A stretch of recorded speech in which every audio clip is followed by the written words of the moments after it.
I mean, the thing that I always found so special about what you guys do was that you guys had such an effect by just the slightest comment. Yeah. Like, like we don't buy X5s, we give them to baby mamas. Yeah, it's funny and Jay got that because I had bought that for my son's mother. That came from you? Yeah, for Valentine's Day gift. But after that, no man wanted to drive an X5. I know. Yeah. It was the most fucked up thing ever because that was like my favorite car at the time. I was going to be made fun of if I drive that. Yeah. Because of y'all. Yeah. Like, how do you feel? I mean, like Jay would wear his hat a certain type of way. You would see everyone wear their hats. He would wear a button up. Everyone would start wearing button ups. Like in retrospect, how do you think you had that type of effect? And we thought, we were cocky like that, like I said, going into it because of the lifestyle we had before music. So we went into it, we knew that everybody would follow us. It's just that we had, like Kanye, we had a bigger platform because now we could talk about the things we were doing. And we were talking about things that we were doing before other people knew about it. And it's just like right now on the internet, the gift of discovery. So people hear these things and then they kind of discover this new platinum, this champagne, or the Range Rover, the 4.6, and they want to be a part of that. Everybody wants to be a part of discovery to say, oh yeah, I just heard about something and go check it out for themselves. Right, and you guys were there before there was an internet doing the same thing. It's amazing.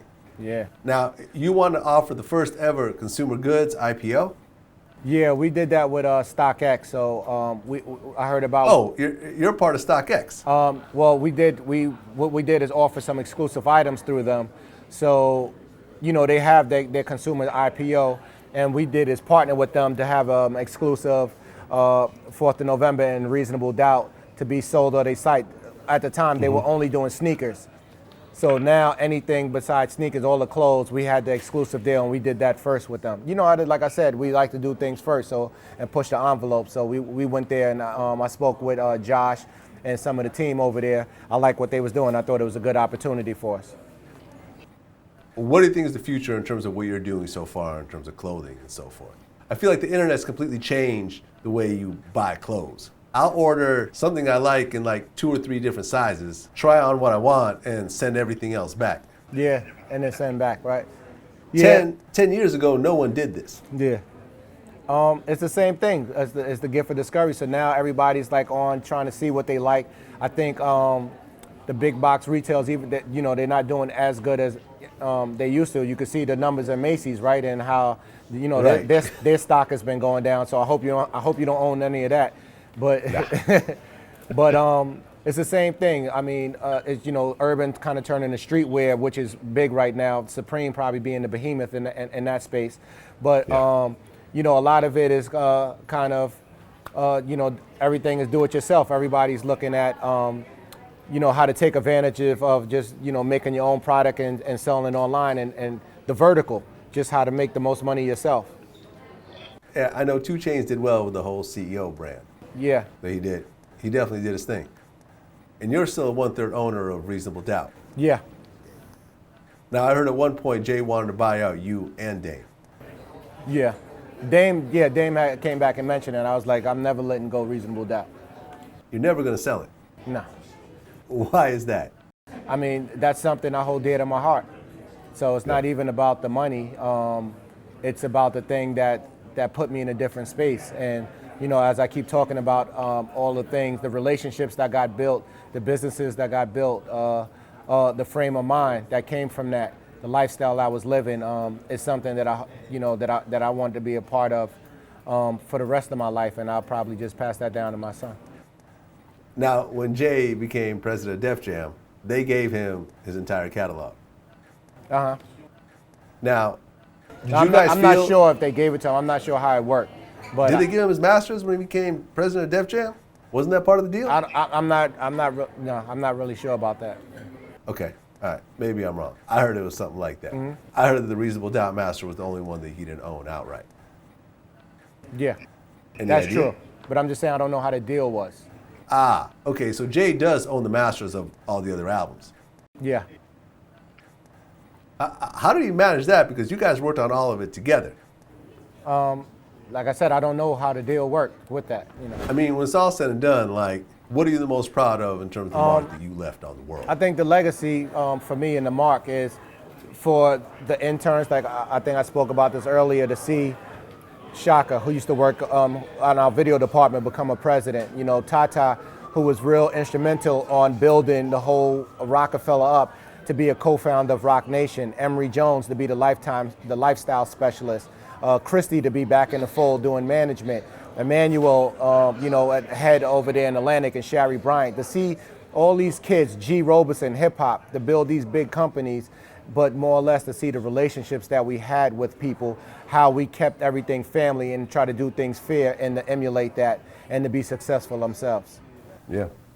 Like when you think of your top 3 songs on Roc-A-Fella from any of the artists, I mean your absolute top 3 songs, You know, what would they be? That's really hard. But I know. Probably It's On with Jay and Beans. Okay. For Jay, I mean, that's, you know what, Encore.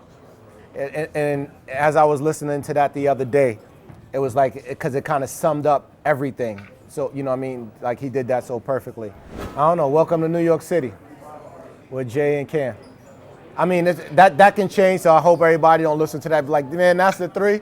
But that's just what came to mind right now. Because I'm in the New York state of mind. I'm in D&D studio right now. I remember there was one interview where Jay said that Beanie Sigel would go down as one of the all-time greats, up there with Tupac. And I truly believe that. I still believe it. What do you think happened where Beanie didn't really get to the level that a lot of us felt that he should get at? That's a good question. I'm not sure. I don't know if it was a song choice on our part or whatever it is, but we talked about that the other day. I definitely don't think that Beans get the credit that he deserves. I definitely think that he's a tremendous lyricist. And when you really sit down, a lot of people just don't understand him. But when you sit down and you break down his lyrics for people who understand what he's saying, it's phenomenal. And that's why I used to like him and Jay on songs together, because he rises to, you know, to this level, and it kind of matches wits.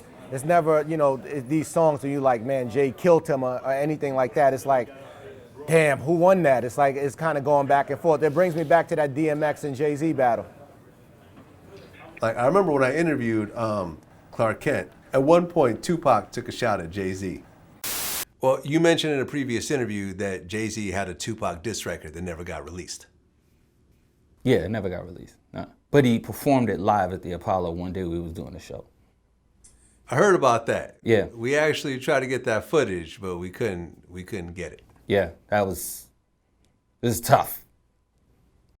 What was the feeling at Roc-A-Fella when this whole thing was happening? Because I heard that y'all were fans of Tupac. Yeah, I mean, you know, we knew that it was something that we had to step up to the plate.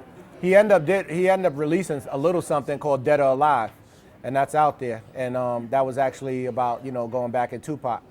But I mean, you know, we wanted to step up to the occasion. We knew that Jay had him, you know, but at that time it was like, you know, nobody really cared which way it went. Meaning, you know, if it was on vinyl or not. You know, everybody was kids then, but, you know, for us, I mean, we're glad that it didn't get to that place with them two.